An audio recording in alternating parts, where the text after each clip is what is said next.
हमारे सहयोगी इस वक्त हमारे साथ जुड़ चुके हैं, नीरज पांडे, अंकित गुप्ता, संजय त्रिपाठी, ये सभी, शशांक भी हमारे साथ जुड़े हुए हैं। और अंकित गुप्ता के पास सबसे पहले हम चलेंगे और इस खबर के बारे में हमारे दर्शकों को विस्तार से बताइए। सूत्रों के हवाले से क्या जानकारी है आपके पास चुनाव के संबंध में?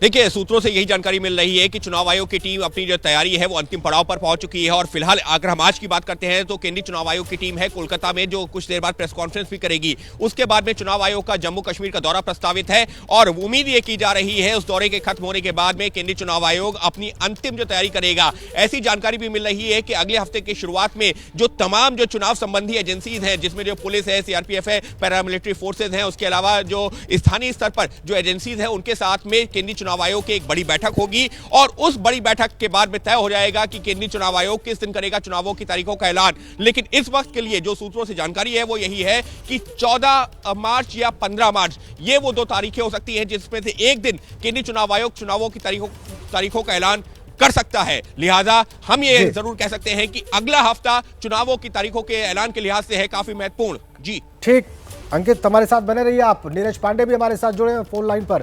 नीरज, इन तारीखों के संबंध में आपके पास क्या सूचना है?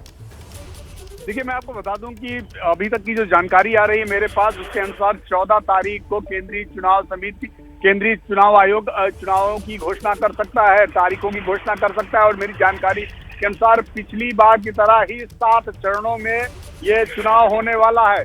इन 7 चरणों में पहले अप्रैल के पहले या दूसरे सप्ताह में पहले चरण का चुनाव होगा। तो पूरी तैयारी हो चुकी है। माना जा रहा है 13 मार्च को प्रधानमंत्री का कार्यक्रम है जम्मू कश्मीर में। और चुनाव आयोग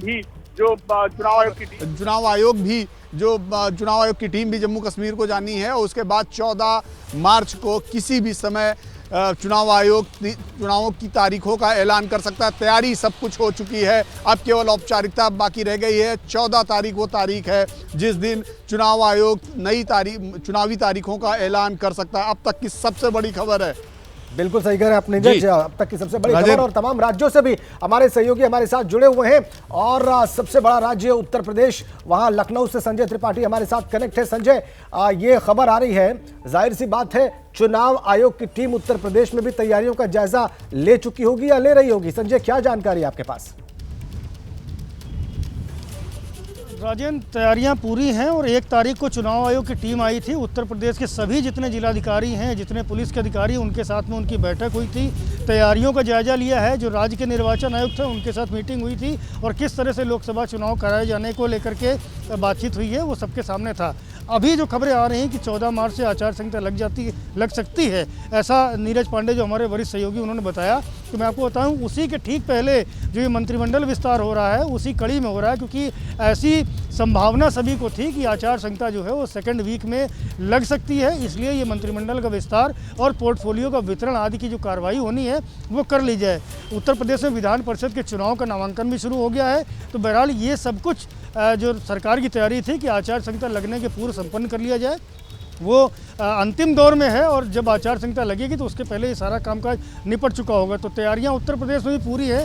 80 लोकसभा सीटों का चुनाव होना है और आपने बताया कि देश का सबसे बड़ा सूबा है, सबसे महत्वपूर्ण सूबा भी है। तो ऐसे में उत्तर प्रदेश की बड़ी जिम्मेदारी है। और यहाँ पर जब आचार संहिता लागू होगी तो उसके पहले के जो पूरे कार्यक्रम है सरकार की ओर से वो लगातार किए जा रहे हैं। लोकार्पण और शिलान्यास भी बहुत तेज़ी से किया जा रहा है, क्योंकि दूसरे हफ्ते में अगर आचार संहिता लग जाएगी तो ये सारे कार्यक्रम जो है वो तुरंत उन पर रोक लग जाएगी। तो आपने देखा किस तरह से मुख्यमंत्री योगी आदित्यनाथ ने कल पर्यटन विभाग की कई 100 करोड़ की योजनाओं को हरी झंडी दिखाई है, कई लोकार्पण शिलान्यास किए थे। अभी इसी कड़ी में कई और कार्यक्रम उनके शेष हैं और वो सारे के सारे 14 मार्च से पहले पूरे कर लिए जाएंगे। राजेंद्र, ऐसी सूचना है। ठीक है, अब हम पटना चलेंगे। पॉलिटिकली बहुत ही महत्वपूर्ण राज्य बिहार, वहां से पटना से शशांक हमारे साथ कनेक्ट है। शशांक, वहां पर अब चूंकि 14 मार्च को आचार संहिता लग सकती है, उसके मद्देनजर आप क्या तैयारी देख रहे हैं?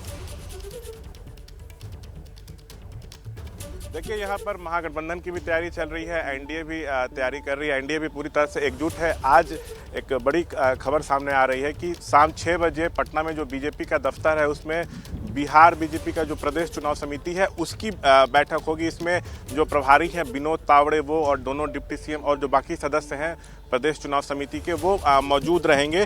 जो सोर्सेज से जानकारी मिल रही है 17 सीटों पर बिहार में बीजेपी लोकसभा चुनाव लड़ सकती है। 2019 में भी बीजेपी 17 सीटों पर लड़ी थी और 17 सीट जीती भी थी।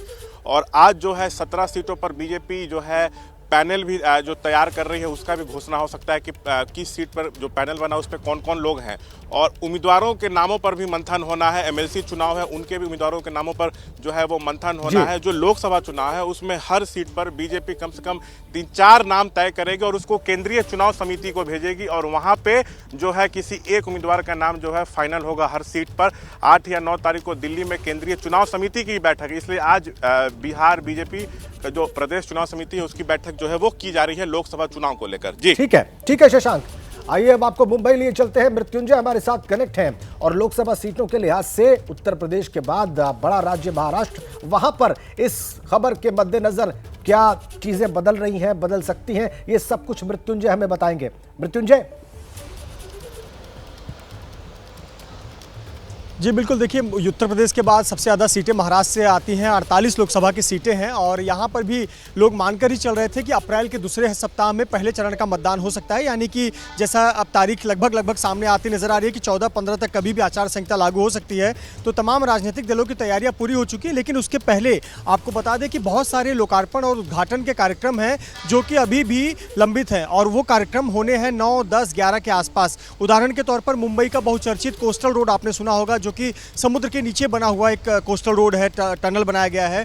ये बहुचर्चित एक कोस्टल रोड है जिसका उद्घाटन नहीं हुआ है, बनकर तैयार है, क्योंकि इसका उद्घाटन प्रधानमंत्री के हाथों होना है, तो इसका उद्घाटन बाकी है। इसके अलावा मुंबई में कई बड़े फ्लाईओवर्स बनकर तैयार हैं, रेलवे के फ्लाईओवर्स ब्रिज बनकर तैयार हैं, इसका उद्घाटन होना बाकी है। महाराष्ट्र के कई बड़े शहरों में कुछ प्रोजेक्ट्स का उद्घाटन हो सकता है ऑनलाइन तरीके से हो, तो ये प्रोजेक्ट्स के उद्घाटन का भी समय मांगा गया है और ऐसा माना जा रहा है कि 9, 10, 11 मार्च के आसपास इसका उद्घाटन होगा। और जैसी तारीखें लगभग सामने आती नजर आ रही हैं कि 14 या 15 तारीख तक आचार संहिता लागू हो जाएगी, तो यही तस्वीर बनती नजर आ रही है। और रही बात महाराष्ट्र की राजनीति की, तो बड़ा पेचीदा हो गया है। जैसे कि आप समझ रहे हैं कि कम से कम 8-9 दल मैदान में होंगे। 2 शिवसेना है, 2 एनसीपी हो गई है, बीजेपी है, कांग्रेस है, एमआईएम है, तमाम दल। और अभी उम्मीदवारों की लिस्ट जो है वो फाइनल होने का काम सभी राजनीतिक दल अपने और उसके बाद उम्मीदवारों का चयन भी होना है और उनकी घोषणा भी होनी है। बिल्कुल ठीक कह रहे हैं आप मृत्युंजय। चंडीगढ़ चलते हैं असीम बस्सी के पास, और किसान आंदोलन के मद्देनजर ये चुनाव वहां पर लोकसभा का बहुत महत्वपूर्ण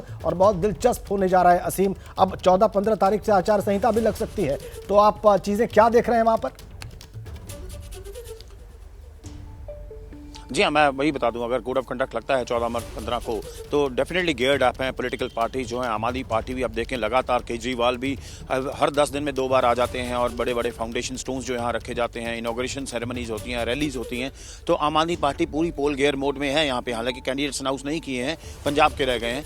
उसी तरह आज मैं बता दूँ, अकाली दल और अकाली दल संयुक्त का आज मर्जर हो रहा है, क्योंकि इंडिकेशन आ रहे थे कि अकाली दल जो है वो अलायंस हो सकता है बीजेपी के साथ, क्योंकि ढींडसा जो हैं वो बहुत क्लोज हैं बीजेपी के। और आज ढींडसा अपनी पार्टी को मर्ज कर रहे हैं बादल की फैमिली में, बादल की पार्टी में। सो एक बड़ा इंडिकेशन है। सो बड़ा एक्टिव हो गया है यहाँ पर चंडीगढ़ में, क्योंकि पंजाब, हरियाणा, हिमाचल यहाँ पे हालांकि सीट्स कम है, टोटल 28 सीट्स होंगी चंडीगढ़ को मिला के, लेकिन तैयारी है। हर पार्टी जो है कैंप कर रही है अपने अपने हिस्सों में और वो कैंडिडेट्स पे भी विचार कर रही है। और जो जो डेवलपमेंट काम सरकार के डेवलपमेंट वर्क रह रहे हैं उसको स्पीड अप किया है, ताकि अगर ऐसा ना हो जाए कि कोड ऑफ कंडक्ट लग जाए और उनके इंपॉर्टेंट जो डेवलपमेंट प्रोजेक्ट हैं वो रह जाएं। जी, बहुत शुक्रिया आपका असीम, बहुत धन्यवाद मृत्युंजय, संजय त्रिपाठी, नीरज पांडे, अंकित गुप्ता, आप सभी का इस बहुत बड़ी खबर पर तमाम अपडेट्स हमारे दर्शकों के सामने रखने के लिए।